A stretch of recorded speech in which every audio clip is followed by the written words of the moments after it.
ولې یخ د اوبو په سر جوړیږي؟ یخ د اوبو په سر د دارېدو عموده لامل دا دی چې د یخ تراکم د اوبو د تراکم په پرتله کم دی.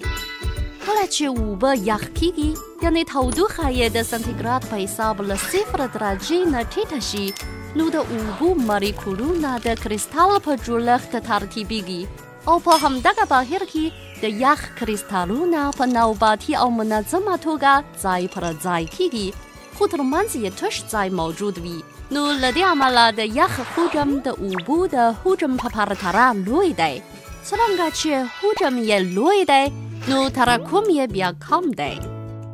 د ارکیمیدس له اصل سره سم یوه ماده د هغه مایع په سر درېدلی شي چې تراکم یې د یادې مادې د تراکم په پرتله زیات وي.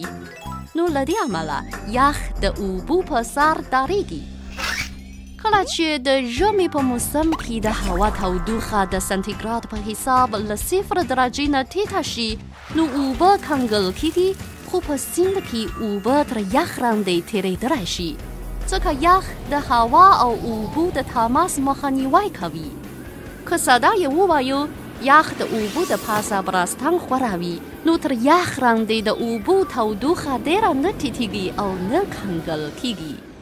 له دې امله کبان په ژمي کې تر یخ لاندې د سیند اوبو کې ژوند کولی شي.